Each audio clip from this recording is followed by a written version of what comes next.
Cette semaine, dans Demain n'attend pas, j'ai l'immense plaisir de recevoir Véronique Andrieux, la directrice de WWF France, une des plus grosses et des plus puissantes et des plus actives associations sur l'environnement. Avec elle, on revient sur son engagement de la première heure à sillonner la planète aux quatre coins du monde et sur ses convictions profondes. Il est temps d'agir, chacun sur sa zone d'influence. On parle de ses débuts, de ce qui l'a amené à s'engager, des combats que mène aujourd'hui WWF, des tensions entre radicalité et pragmatisme, et surtout de ce que notre époque exige de nous. Je vous recommande vivement d'écouter cet épisode jusqu'au bout. C'est une chance incroyable d'avoir Véronique avec nous. Je vous souhaite une très très belle écoute. À bientôt.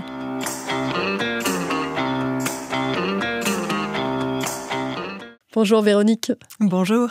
Je suis tellement contente de te recevoir aujourd'hui. On est dans les studios, on enregistre en vidéo et en audio, donc vous nous trouverez sur YouTube et puis bien sûr sur toutes les plateformes de podcast. Alors Véronique, tu es depuis 5 ans directrice générale de WWF France, une des associations de défense de l'environnement à la fois les plus anciennes, les plus actives et puis, si on y reviendra, mais probablement les plus constructives.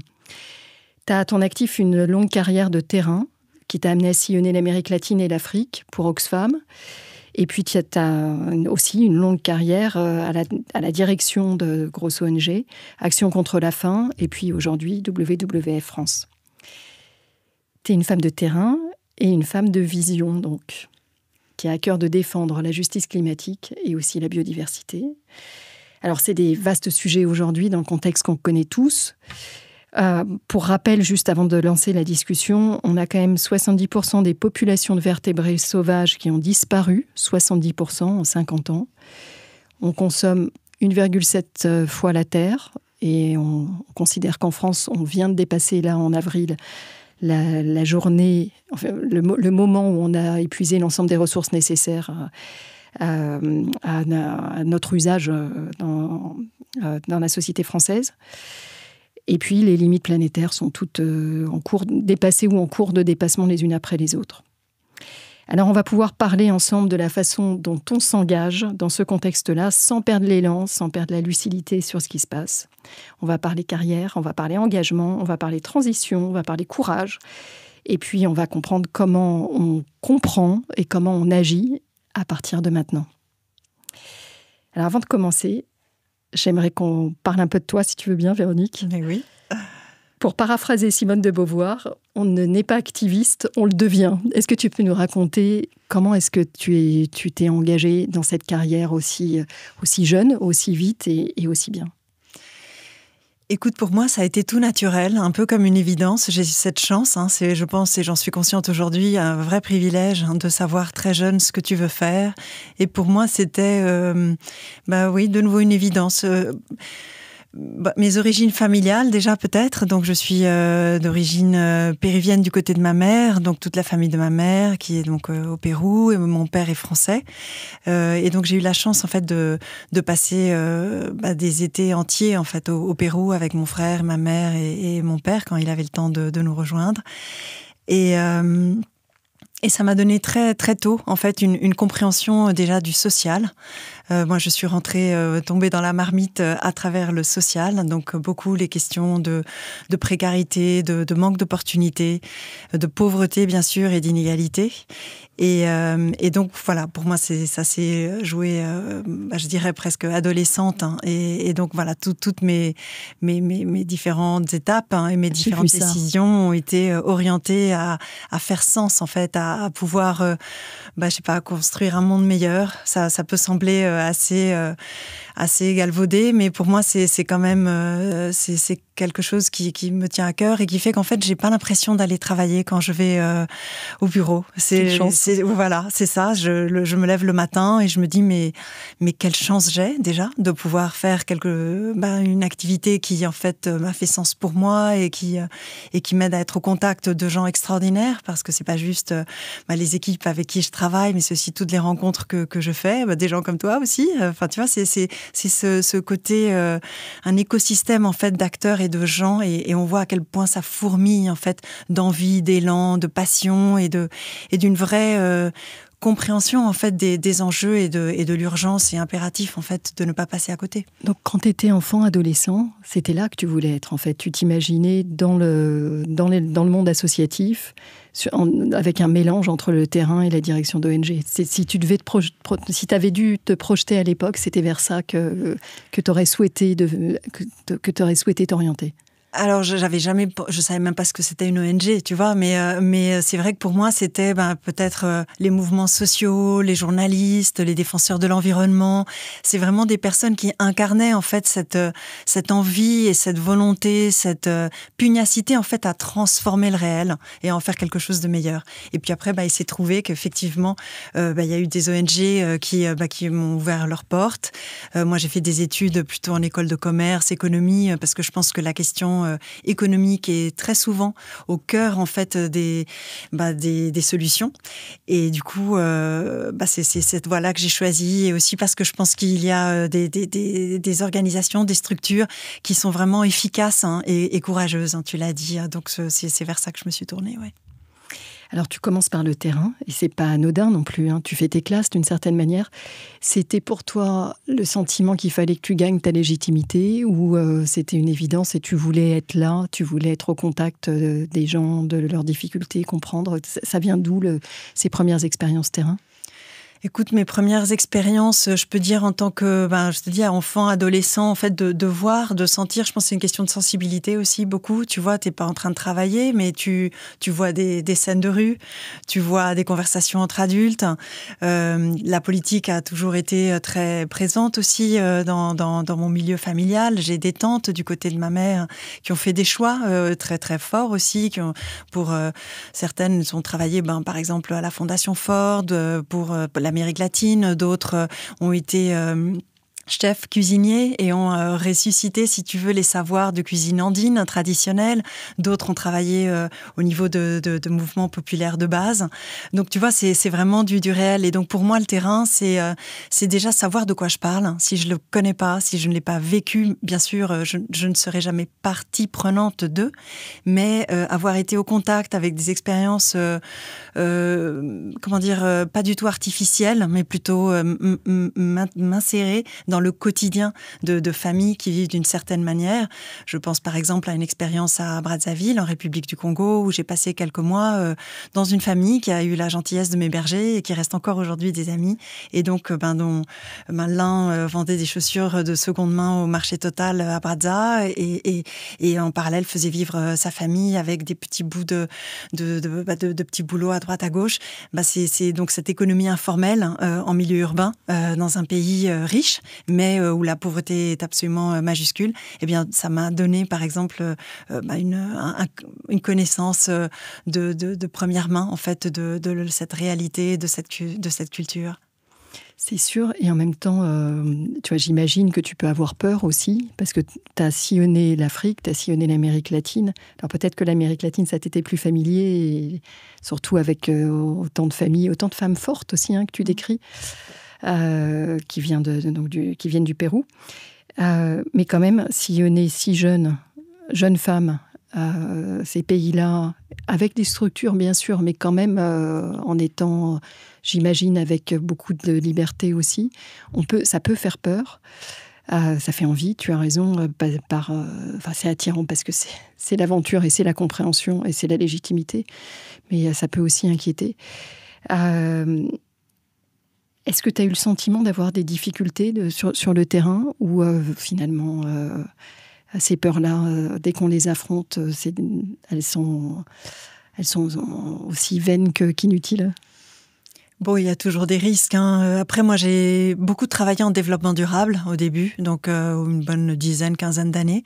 Et là, pour le coup, tu es accueilli en fait par les communautés rurales. C'était beaucoup du rural, parfois de l'informel urbain. Mais par exemple, en Haïti, effectivement, c'est un pays. Par exemple, j'ai passé quasiment 3 ans. C'est vrai que c'est des Bon, c'est des terrains qui peuvent être, qui ont toujours, voilà, de l'inattendu, de l'imprévu, voilà, c'est toujours disrupté, voilà. Mais on a des ressources intérieures, je pense, pour pouvoir rebondir. Et puis tu es jamais seul. Il y a toujours des équipes, des amis, enfin des collègues, et puis oui, une sorte de chaîne de solidarité en fait qui se crée. C'est plus quand j'ai eu, disons, j'ai eu une étape plus humanitaire. Où là, pour le coup, effectivement, la sensation, enfin, et même la réalité palpable, matérielle du risque était beaucoup plus présente. Pour le coup, quand on a pu faire des déplacements, par exemple, en Afghanistan ou au Yémen ou en Irak, là, c'est vrai que c'est des contextes extrêmement... là, il y a des protocoles de sécurité extrêmement importants. Et puis, tu vis aussi en tant que DG, enfin, avec la responsabilité, en fait, du duty of care, en fait, donc de la responsabilité de la sécurité de tes équipes sur le terrain. Et donc, déjà, en termes de les choses que comment tu gères ça, c'est oui, voilà, le risque est très présent. Mais c'est pas toujours le cas, par exemple, en développement durable ou en environnement, c'est quand même assez différent. Bien, je dis bien sûr, et en même temps, pour nous qui ne sommes pas passés par ces expériences-là, c'est vrai que de loin, ça peut paraître un peu la même chose, développement durable, humanitaire, tout ça, ça paraît des expériences terrain, mais en fait, ça revêt des situations qui n'ont rien à voir. Tu as raison de le rappeler. Tu te serais imaginé avoir une vie sur le terrain ? Tu veux dire y rester pendant... Oui. Écoute, j'ai été tellement heureuse. Je dois dire, tellement heureuse que, pourquoi pas. Mais après, je pense qu'il y a un côté, je dirais deux choses. Une première, c'est au final, de plus en plus, il y a et c'est dans le sens de l'histoire et c'est la bonne chose à faire. Il y a une logique de localisation en fait des programmes. C'est-à-dire que l'idée, c'est à une époque, c'était de renforcer les capacités, mais aujourd'hui c'est plus nécessaire. Mais en fait, ce sont les acteurs locaux eux-mêmes qui prennent le terrain en main. Donc il y a moins besoin de ça. Et j'ai pu, par exemple, en faire l'expérience. J'avais pris une année de césure pour aller au Brésil, travailler avec FASE, une ONG locale, parmi les plus, je trouve, avec le plus d'impact. Et c'était fascinant de voir comment ils faisaient des campagnes, du plaidoyer, de l'influence, de la com, 10 fois mieux que nous. Et donc ça, c'était, à l'époque, j'étais chez Oxfam. Enfin, c'était pour dire que, en fait, ça s'est un peu renversé en termes de, voilà, ces mythes qu'on peut avoir de, voilà, on débarque et on sauve la planète. Non, c'est pas ça du tout. Donc il y a ça déjà. Donc je pense que c'est très bien d'avoir pris un peu de distance par rapport à ça. Et deux, aussi une question de le rendre compatible avec une vie familiale et avec des enfants et d'autres parties de vécu qui sont tout aussi importantes. Bien sûr. Alors tu es passé, donc on l'a dit, par 3 ONG qui sont 3 grandes, puissantes et très actives ONG, donc magnifiques, Oxfam, Action contre la faim et aujourd'hui WWF. Là aussi, est-ce que tu peux nous dire, toi qui les as traversées, évidemment, chacune est dédiée à des causes bien spécifiques, mais en termes de culture, est-ce que c'est des ONG très différentes ? Comment est-ce qu'on doit, pour ceux qui nous écoutent et qui se demandent, qui s'interrogent sur une évolution vers des ONG, qu'est-ce qu'on doit regarder au travers de ces exemples-là ? Quelle différence, quelle culture spécifique dans chacune ? Bon, ce sont 3 très belles maisons. Voilà, j'ai eu cette chance. Écoute, je dirais que tout ce qui est en fait mon engagement environnemental, il date de ma première expérience de développement durable, déjà chez Oxfam. Quand j'allais dans les communautés reculées au fin fond des Andes, c'était déjà la fonte des glaciers, c'était déjà El Niño, c'était déjà l'impact en fait sur les récoltes et en fait une raréfaction de la ressource eau, un appauvrissement de la terre et donc des des récoltes. Enfin, voilà, il y avait tout ça déjà qui était à l'œuvre. Hein. Oui, on parle d'il y a 20 ans. C'est ça. Hein. Absolument. Et même plus. Hein. Même chose au Brésil. Hein, les premiers programmes de REDD+, hein, en fait, voilà, de travailler sur les questions de réduction des émissions liées à la déforestation en forêt tropicale étaient déjà commençaient déjà avant qu'on voit un peu le scandale qu'il y a eu aussi autour des crédits carbone, etc. Donc tu vois, ça date tout ça. Et donc je trouve que c'est comme un continuum en fait. Il n'y a pas vraiment un hiatus ou une différenciation si forte. Hein. Pareil, quand on parle de l'humanitaire, il y a ce qu'on appelle les slow onset ou rapid onset emergencies. Hein. Donc c'est vrai que ça peut être des urgences des situations, un tsunami typiquement. Oui. Voilà, ça bascule. Dans d'autres cas, quand c'est des urgences, disons, qui se construisent lentement, je ne peux pas penser de meilleur exemple que la perte de biodiversité ou le changement climatique, qui sont pour Bien moi sûr. Typiquement des slow onset emergencies. On est en plein dedans. Donc tu vois, c'est tout ça est quand même assez, pour moi, un vrai continuum. Il y a ces différentes causes. Je dirais en apparence. Oui, au fond, tout ça est totalement interconnecté et pareil, je parlais du social et de l'environnemental. On ne peut pas faire la différence. Vraiment, on ne peut pas. Et ça, c'est probablement une formation que tu as reçue au fil de l'eau, au travers de tes différentes expériences Oxfam, Action contre la faim et WWF, cette certitude que social et climat étaient entremêlés. Et on va en reparler après, parce que je pense que c'est aussi au cœur de la façon dont vous travaillez chez WWF. Est-ce qu'il y a un moment particulièrement dont tu aimerais nous parler ? Je vais t'amener ensuite à centrer notre discussion plus sur WWF, bien sûr, mais avant ça, est-ce que sur ces sujets de première partie de carrière, avant ton poste d'aujourd'hui, est-ce que tu as un moment de bascule, un moment d'enseignement sur lequel tu auras envie de nous arrêter aujourd'hui, ou tu as l'impression de nous avoir déjà donné les clés ? Écoute, je mettrais peut-être juste l'accent sur toutes ces femmes et hommes remarquables que j'ai rencontrés sur le terrain. Je pense que vraiment, on ne se rend pas compte du courage, du don de soi, de cette logique en fait d'intérêt général que ces personnes incarnent. Et par les temps qui courent, où on voit quand même une réduction de l'espace pour la société civile, je me dis, est-ce qu'on se rend compte à quel point ces personnes, et en particulier, par exemple, quand je pense à défenseurs de l'environnement, je pense évidemment aux populations autochtones qui sont en première file, au premier rang, et qui sont les premiers acteurs pour justement alerter, mais aussi faire la différence sur le terrain, et les premiers qu'on appelle custodians, n'est-ce pas, de ces forêts ou de ces grands écosystèmes. Et donc pour moi, c'est vraiment plutôt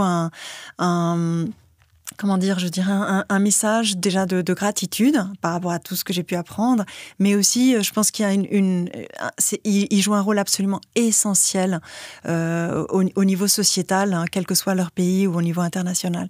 Donc ils se sont beaucoup professionnalisés aujourd'hui, ils prennent la parole dans les COP au niveau des Nations Unies, etc.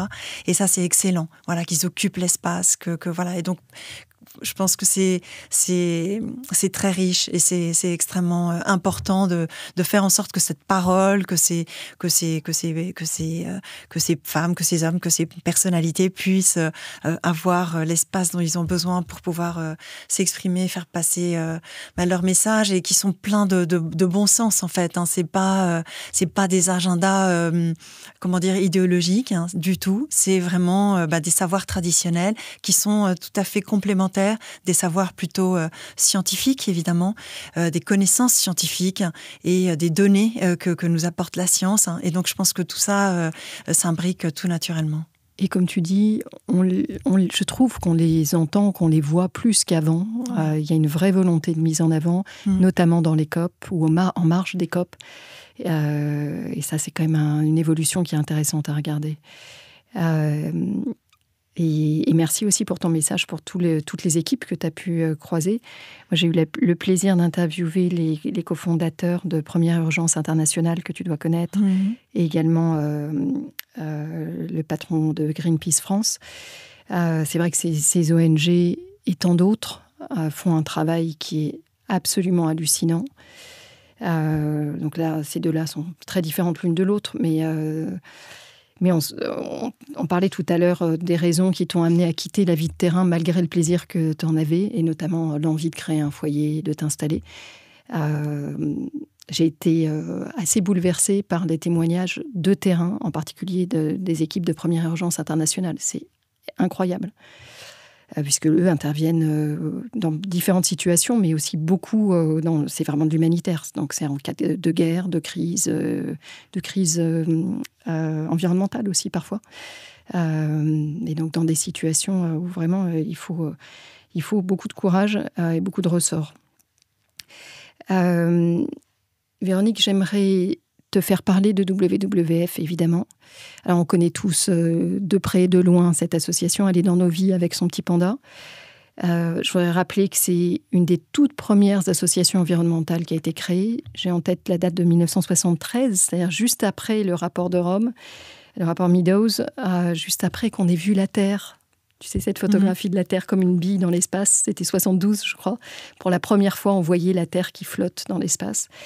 Donc, c'est à ce moment-là, dans ce contexte-là, que se crée WWF, déjà avec cette mission de protéger les animaux et de façon plus générale de protéger la biodiversité.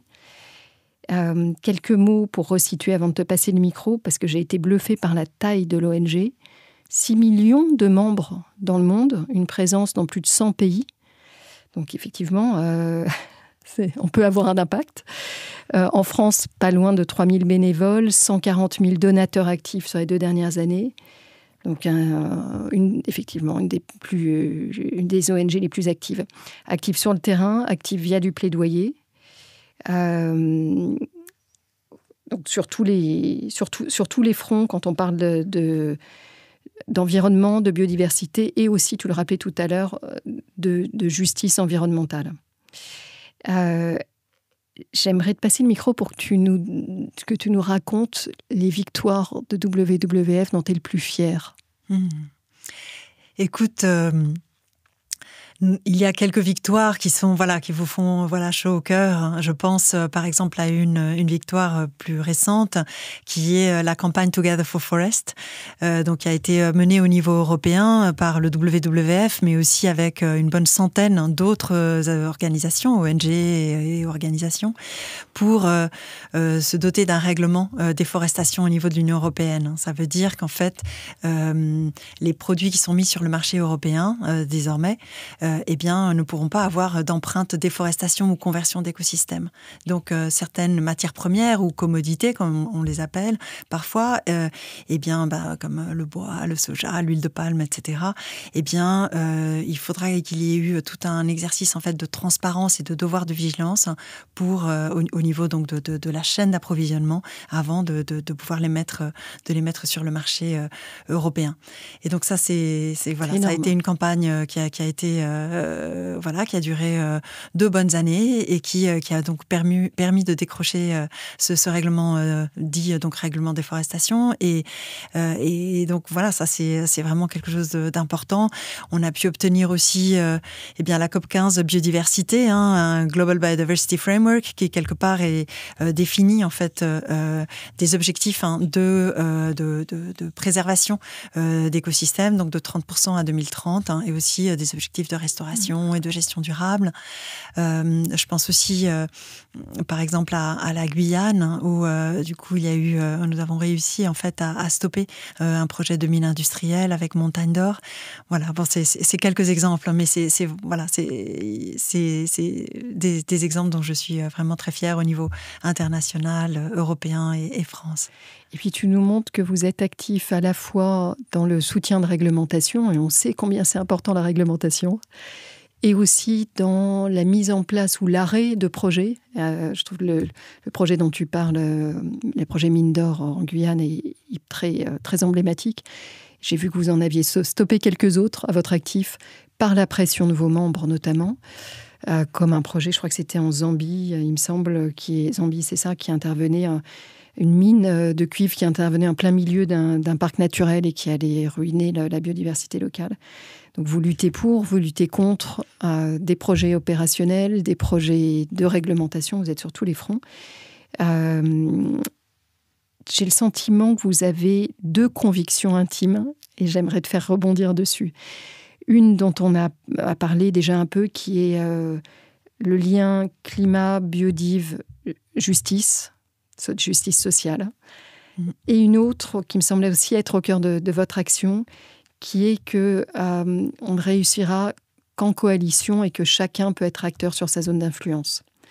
Je voudrais te passer le micro sur ces deux sujets-là, et peut-être que tu auras envie de rajouter d'autres convictions à celle-ci d'ailleurs. Écoute, oui, je dirais que l'ADN du WWF, en tout cas pour moi, résonne énormément avec les temps qu'on vit. Enfin, c'est extrêmement constructif, je trouve. Déjà parce que quand on dit que tu parlais de réglementation ou de directives. Effectivement, il y a des choses qu'on ne peut pas faire, en tout cas où on pense que le volontaire a atteint ses limites. Par exemple, en matière de déforestation, il y a eu combien d'engagements volontaires depuis des décennies, qui malheureusement sont restés lettres mortes. La déforestation continue d'avancer à la vitesse grand V. Et donc quand le volontaire ne suffit pas, il faut du réglementaire. Mais ce réglementaire, nous le construisons sur une base qu'on appelle science-based, c'est-à-dire on construit sur de la donnée scientifique. Ce n'est pas ce n'est pas de l'idéologie, c'est vraiment de la science. Et ça, je pense que c'est important parce que du coup, il y a une forme de pragmatisme et aussi de transpartisan qui s'installe. Ce n'est pas une question de cantonner, d'opinion. Du tout. Et donc, pour moi, c'est important parce que ça veut dire que normalement, ça devrait parler à tout le monde. Ce n'est pas une question de droite-gauche, de privilégiés, de CSP+, de bobos, de ci, de ça. C'est pas ça. C'est tout simplement une situation, une crise qui est là, qui va évoluer, dont on peut anticiper en termes de prospective dans quelle direction. Et donc, nous faisons état de ça, pas pour alerter, pour que les gens soient en mode panique, c'est pas du tout l'objectif. L'objectif, c'est d'accompagner ces éléments scientifiques de solutions, donc d'alternatives aussi science-based, qui permettraient de faire autrement, sans pour autant sacrifier la partie de rentabilité économique, de création d'emplois et de viabilité sociétale. C'est ça que je trouve intéressant au niveau de la manière de faire du WWF.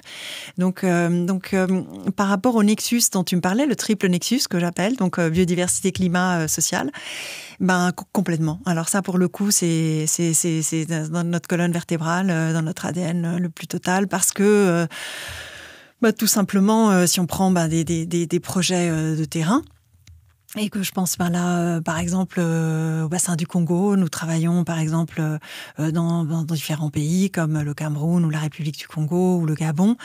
Nous travaillons avec une logique de créer de l'emploi pour les populations locales et bien sûr les populations autochtones qui sont donc dans ces zones qui sont quand même très très reculées par exemple pour pouvoir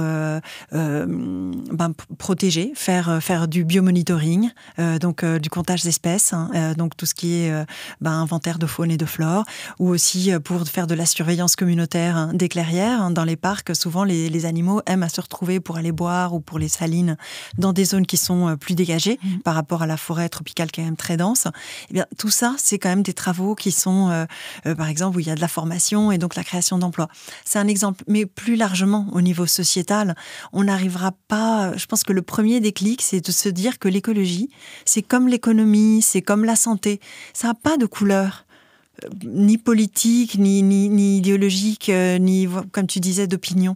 C'est quelque chose qui doit irriguer nos vies. En fait, on a de l'écologie partout. Quand on parle industrie, quand on parle transport, bâtiment, logement, agriculture, tout ça, c'est de l'écologie. Et donc... parfois, ce mot a pu être un peu capturé, un peu orienté. Moi, j'aimerais lui redonner un peu sa place centrale et en faire quelque chose qui soit plutôt au centre, un peu comme qui fasse partie d'un socle qui rassemble plutôt que des lignes de fracture et des lignes de division.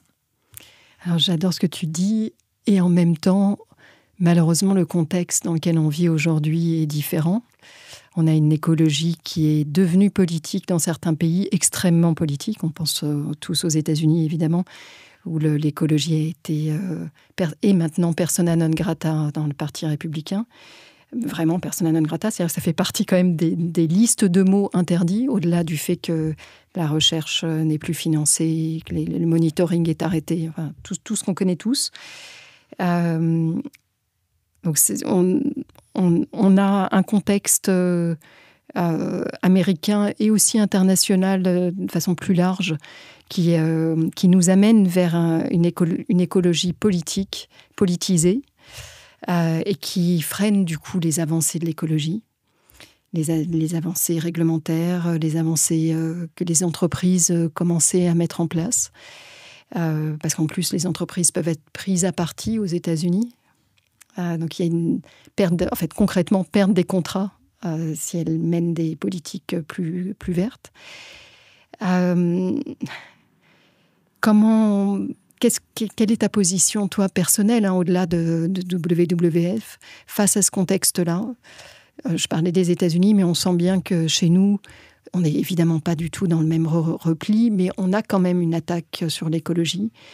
On a un recul avec la loi, la CSRD qui devait passer, donc une loi environnementale qui prend j'allais dire du retard, mais aussi qui est écornée, on va dire, gentiment.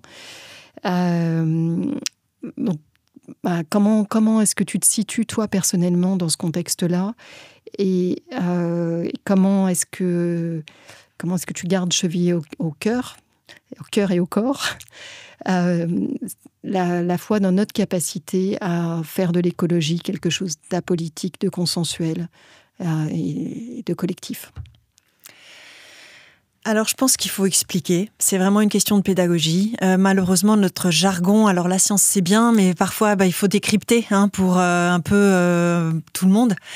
Et ça, peut-être aussi un mea culpa en termes de dire est-ce qu'on a été capable justement de prendre la parole d'une manière qui parle, qui rende les messages plus clairs, plus simples, plus de démocratiser en fait cette connaissance et ces savoirs. Et parce qu'effectivement, tu rentres dans le moindre truc, mais je sais pas, le moindre herbier sous-marin dans telle mer, c'est une tonne de savoir technique.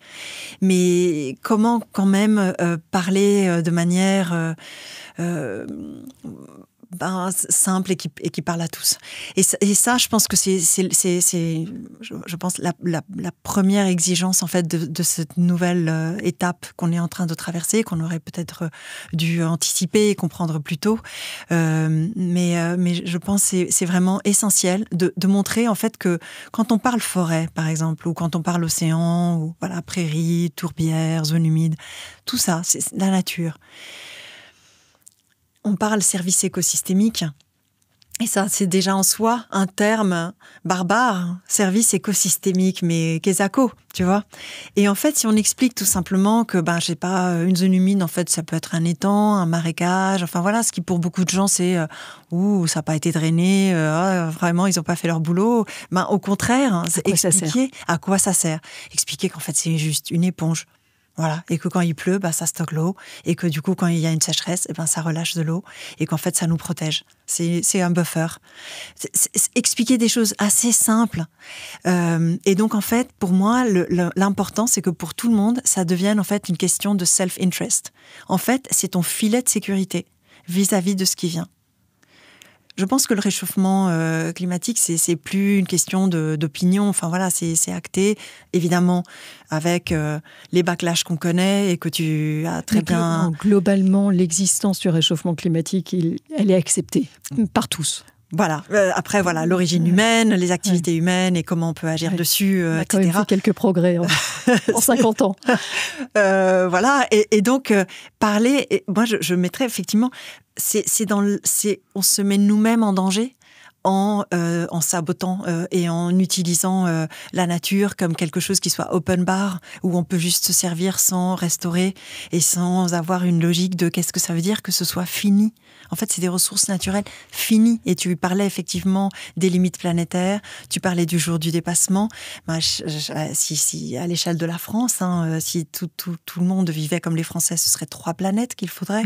Donc tu vois, il y a et c'est sûr que dans d'autres pays c'est beaucoup plus, et dans d'autres c'est beaucoup moins. Après, il y a des questions aussi d'inégalité, de sobriété subie plutôt que choisie, de styles de vie qui sont avec une empreinte qui est tout simplement absolument insoutenable collectivement.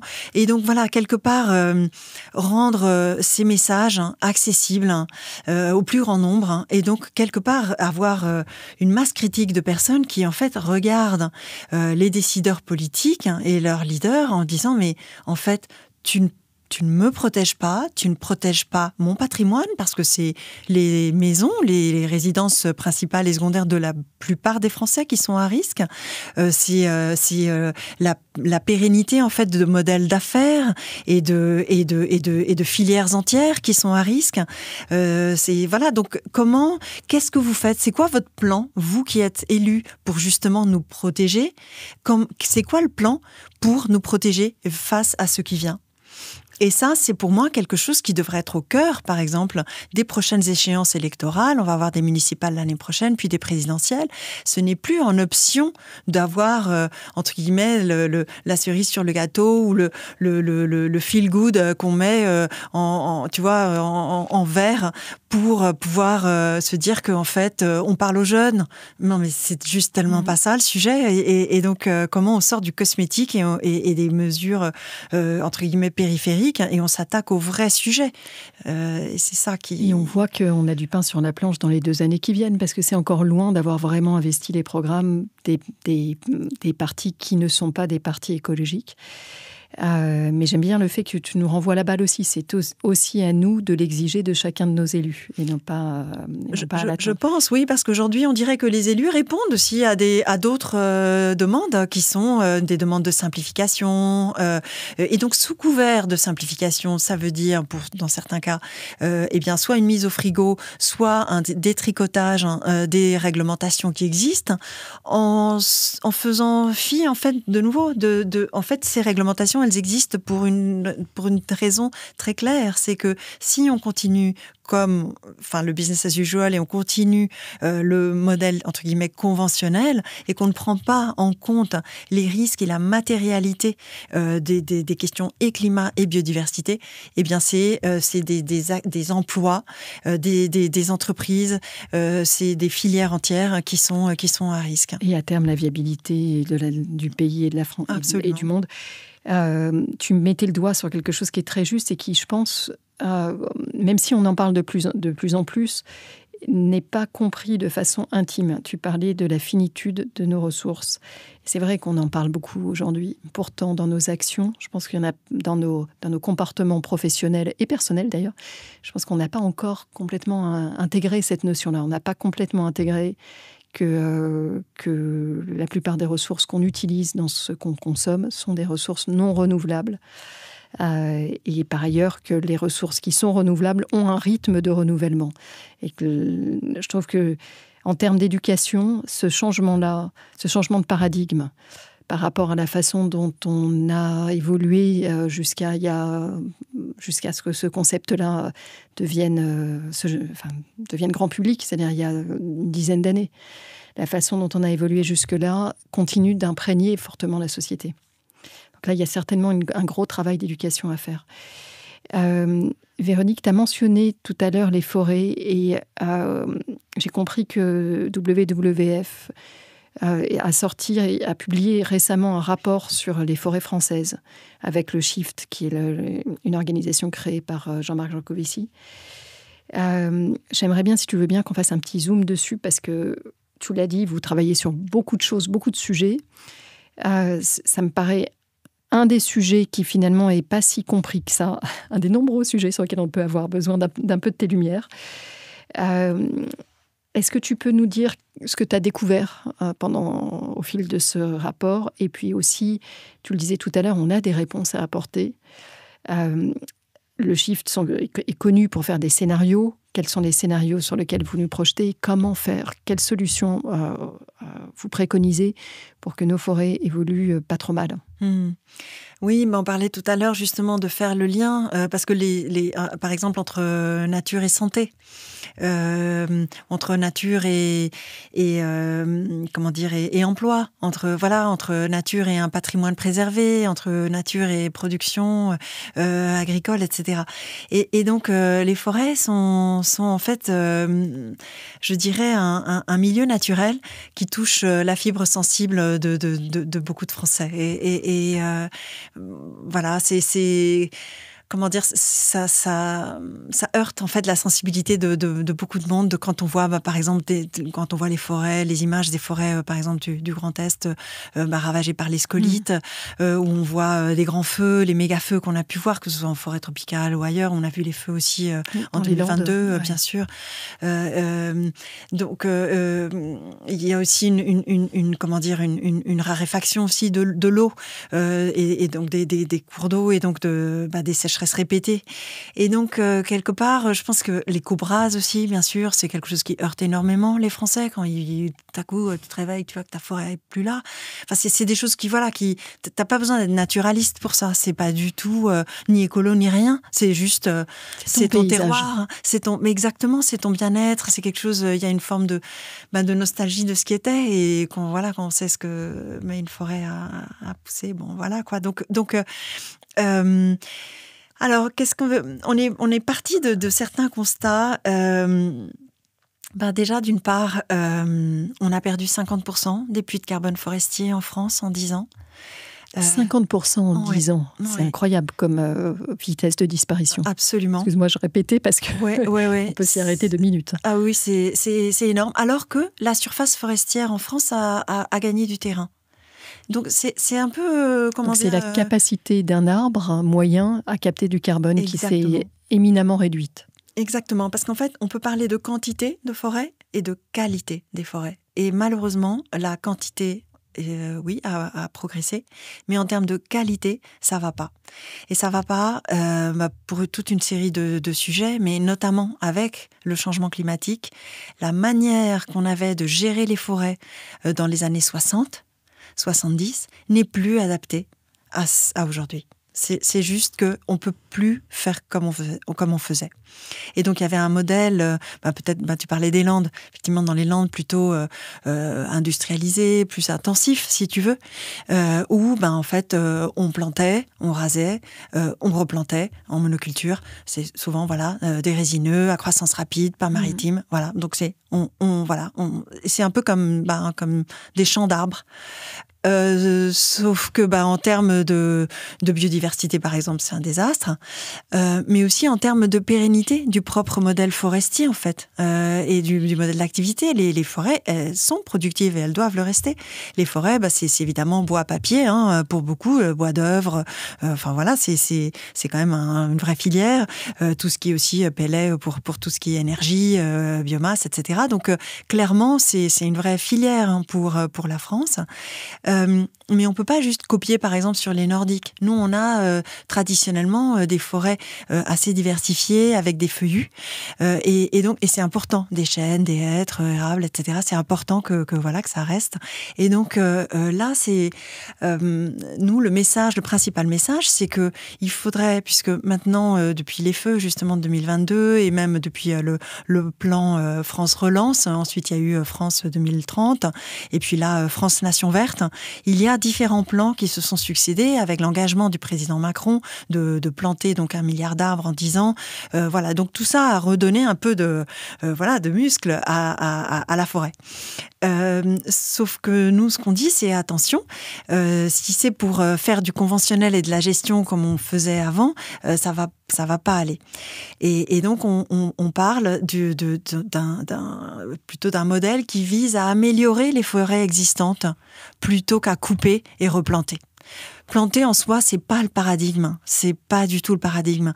D'ailleurs, on l'a vu sur France Relance et sur France 2030, il y a eu des pertes très importantes en fait des plants qui ont été faits. Et c'est parce que, comme on coupe et on met des plants, les plants, ils sont sous le soleil plein pot, et du coup, ils brûlent et ils passent pas, ils n'arrivent pas à pousser. Alors que si on les plantait sous ombrage, eh bien forcément, il y aurait un taux de succès, de réussite bien plus important. Donc c'est ce qu'on appelle dans le jargon forestier. C'est de la sylviculture mélangée à couvert forestier. C'est-à-dire, c'est une gestion forestière qui priorise la diversité des essences. Il faut de la diversité des essences. Et avec une priorité au feuillu. Ça, c'est très important pour la France. Et jamais de sol forestier nu. Toujours avec couvert forestier. Donc, c'est ça que veut dire sylviculture mélangée à couvert forestier. Ce que tu me dis me rappelle des conversations que j'ai pu avoir sur les problématiques agricoles. Où finalement, on en revient à la même problématique. Modèle intensif, monoculture. On est sur quelque chose qui se dégrade et qui dégrade notre environnement. Et à l'inverse, là, il faut retrouver une forme de permaculture forestière. Je ne sais pas si c'est un terme que tu emploierais, mais il y a une diversité, comme tu le disais, une complexité de ton environnement. Et c'est là où la vie reprend et la capacité à capter du carbone et la capacité à faire vivre ces forêts-là de façon plus durable. Elles sont plus résilientes, forcément. Ne serait-ce que le scolite, il attaque les épicéas. Si tu mets du hêtre dedans, déjà, ça freine. Ouais. Ouais.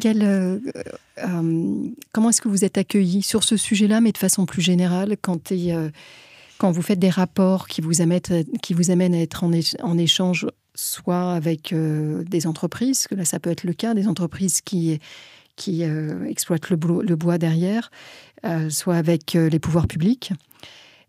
Est-ce que tes recommandations sont prises en compte, ou en tout cas suffisamment? Est-ce que vous avez aujourd'hui une bonne écoute?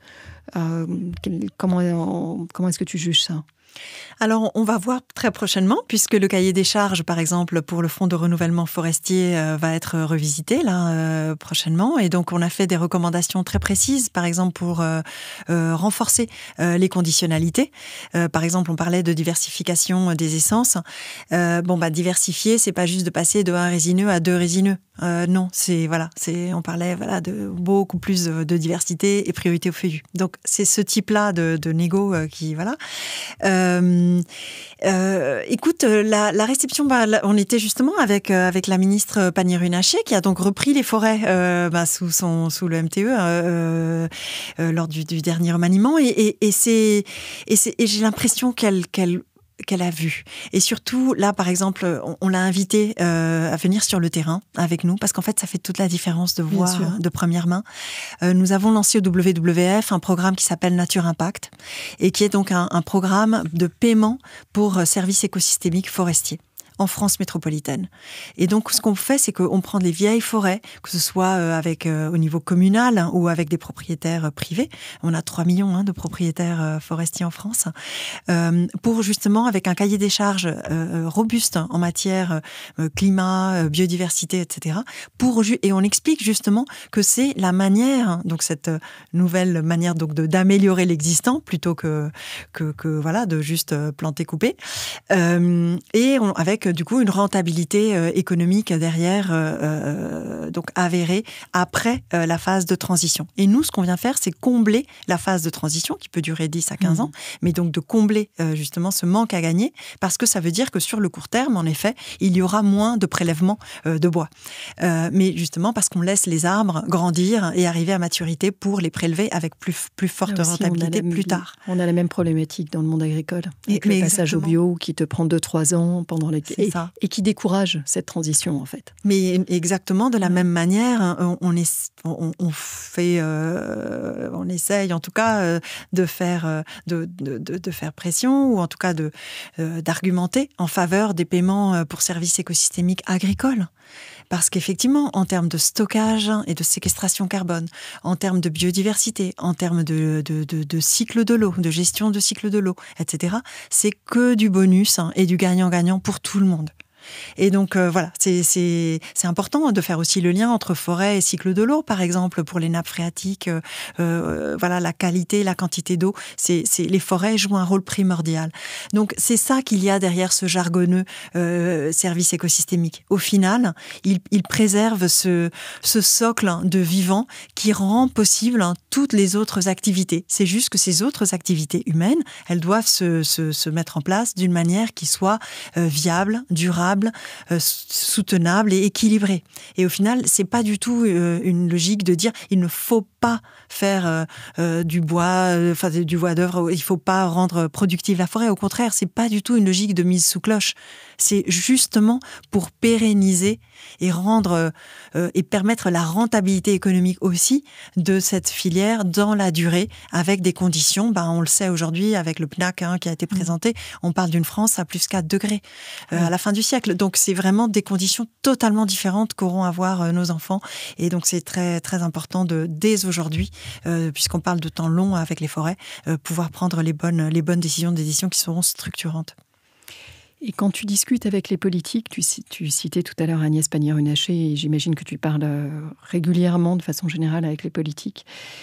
Est-ce que tu as l'impression que cette conscience de l'évolution climatique et l'évolution de l'eau, de l'évolution de la biodiversité est fermement ancrée et que les politiques sont en train de suivre malgré toutes leurs contraintes, parce qu'on comprend aussi toutes les contraintes dans lesquelles ils sont enferrés. Peut-être qu'ils voudraient faire plus qu'ils ne font. Mais en tout cas, quelle est ta perception à la fois de leur compréhension de la situation, tu parlais de la France à plus 4 degrés, et de leur capacité à nous faire évoluer par la politique? Mais en fait, c'est en termes d'accompagnement, parce que tu parlais de l'agriculture, de la filière bois, etc. Enfin, il faut un accompagnement. C'est sûr. Parce que clairement, je pense que tout le monde est d'accord sur le diagnostic. Après, sur les solutions, là, il y a plus de nuances.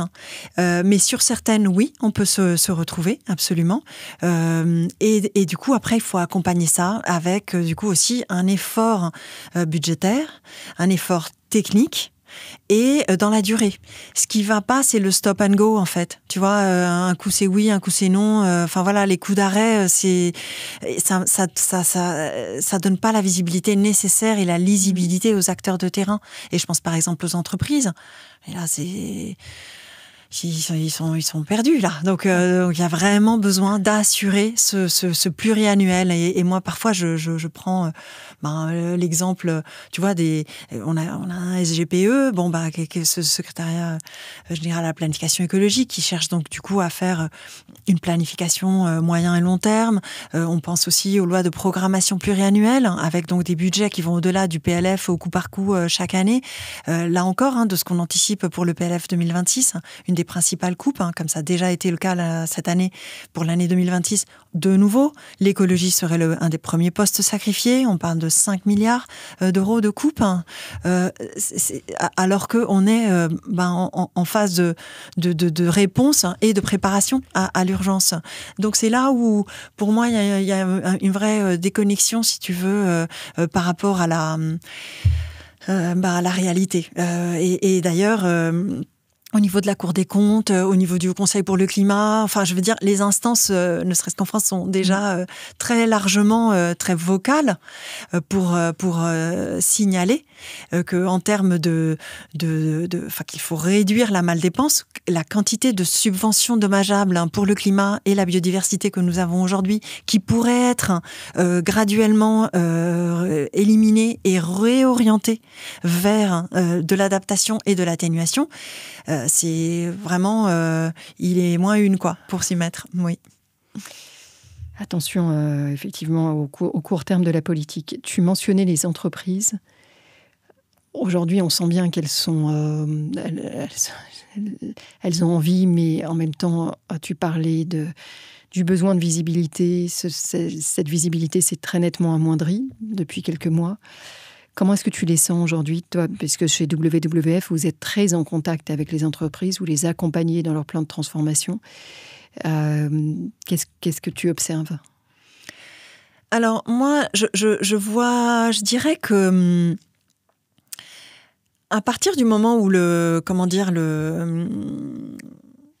niveau de direction générale et CODIR en fait de l'entreprise, c'est-à-dire toute la gouvernance de l'entreprise est à bord et a compris à quel point les questions et climat, climat je pense que c'est beaucoup mieux compris encore que nature, mais quand c'est compris côté climat et biodiversité, ils en parlent peut-être un peu moins, mais ils sont convaincus, ils ont totalement compris, mais ne serait-ce que grâce à la CSRD, quand ils ont fait justement les analyses de risques, tu vois, et d'impact, ils ont, pour certains, identifié des risques qu'ils avaient omis.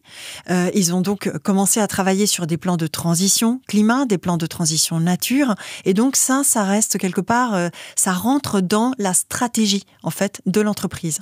Parce que un bon dirigeant, c'est celui qui regarde à plusieurs années. Oui, au temps long. Et qui prépare demain. Et donc, ça, c'est quelque chose qui voilà. Du coup, peut-être que... je ne serais pas trop négative, je pense, par rapport à ce qui se passe vraiment. Nous, on le voit, on a beaucoup travaillé à la co-construction, en fait, de certaines méthodologies et instruments. Je pense bien sûr à SBTI pour le climat, mais aussi à SBTN pour la nature. Et donc là, je suis très heureuse de dire que là, pour l'UNOC, donc à Nice, on va pouvoir présenter, SBTN va pouvoir présenter la méthodologie océan, après celle du coup terre et eau. Et donc, c'est donc des méthodologies qui sont... et d'ailleurs, les Français sont quand même très en avance de phase sur ces différentes méthodos. Et donc, ont bien commencé à appréhender et à utiliser ces instruments. Et puis ensuite, on a bien sûr la CSRD qui, forcément, t'oblige en termes de reporting extra-financier, enfin de pouvoir avancer sur tes questions de risque et d'impact, et c'est avec une logique de double matérialité. Et donc tout ça fait que les dirigeants voient bien sur leur filière, leur secteur d'activité et données, et en termes de modèle d'affaires, comment par exemple en termes de business continuity, enfin je veux dire si au niveau de tes activités tu ne peux pas garantir ne serait-ce que ta chaîne d'approvisionnement dans quelques années, mais tu fais comment ? En fait, ce que tu me dis, si je comprends bien, Véronique, c'est bien sûr, on observe un contexte défavorable, mais il ne faut pas sous-estimer le travail qui a été fait sur les dernières années, avec un vrai travail de compréhension des comités de direction des entreprises, un vrai travail de monitoring, de compréhension des risques. Et ça, c'est un acquis sur lequel on se repose, même si le contexte nous fait faire du hockey. Le contexte est très mauvais, ça c'est un fait, au niveau international, absolument.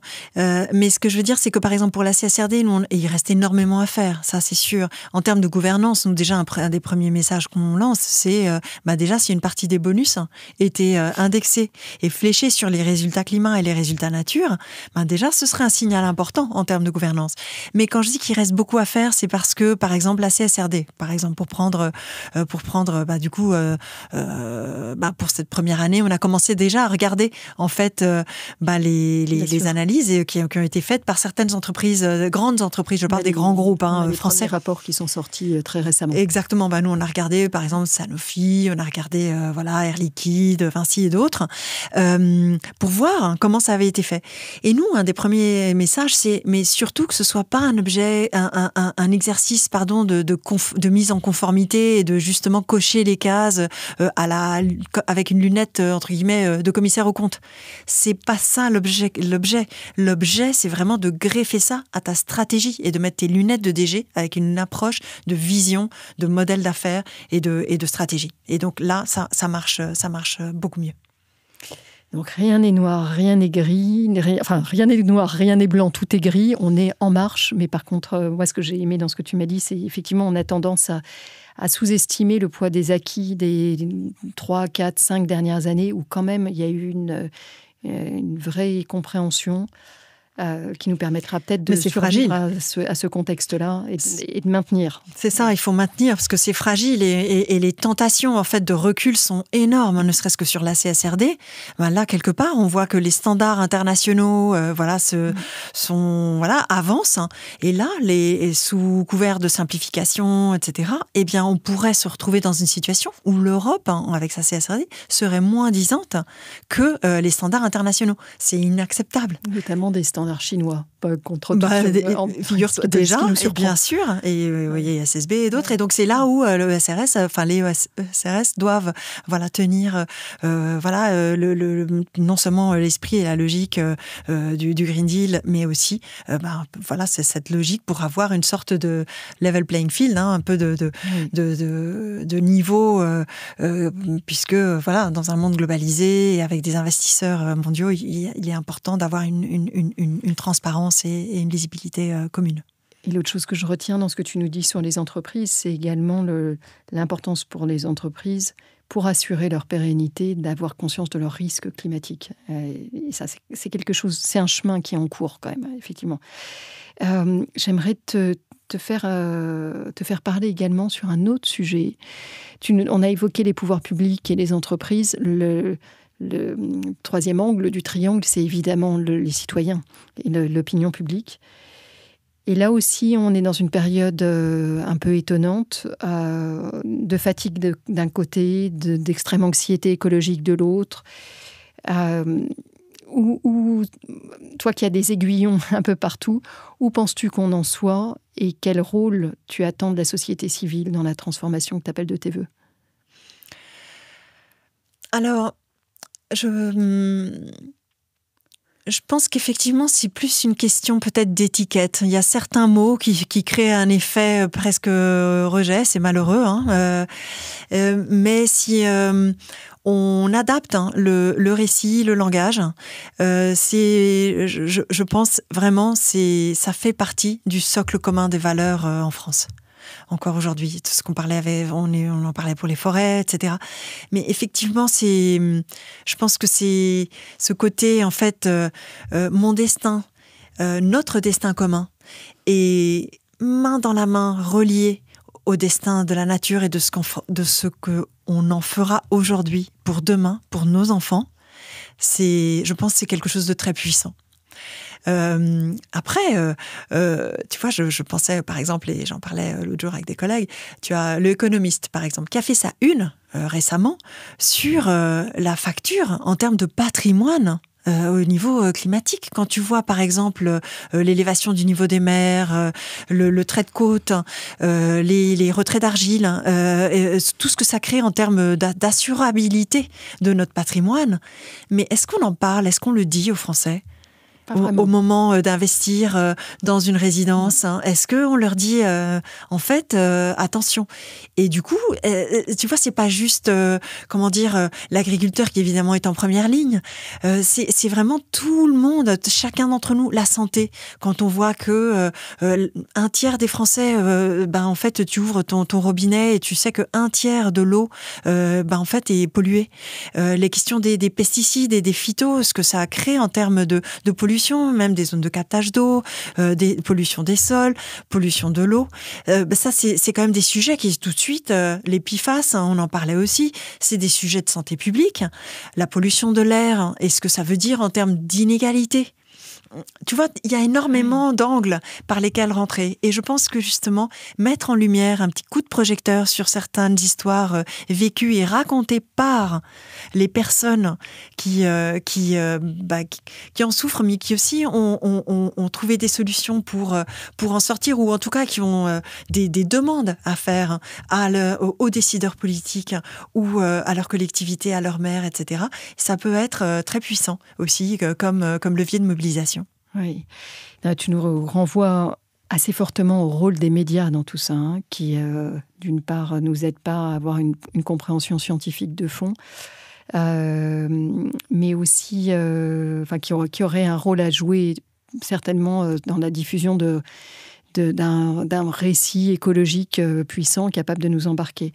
J'aime bien quand tu nous rappelles aussi que on est attaché à des paysages et on veut défendre ces paysages. On les a dans la peau, en fait, ces paysages. C'est nous. Et c'est ça, en fait, aussi le discours écologique qu'il faut appeler de nos voeux. Eh oui, c'est ça. Nous sommes cette nature. Et ça, c'est très clair. C'est pas juste la maison qu'on habite. Et là, je relisais suite au décès du pape, quand on reprend, par exemple, Laudato Si, ou même d'autres types de textes. Mais c'est quand même extrêmement visionnaire. En 2015, voilà, donc il y a 10 ans, se dire, en fait, oui, c'est pas juste un endroit d'où on tire nos ressources pour produire, c'est pas un endroit qu'on habite, c'est pas séparé de nous. Nous sommes la forêt.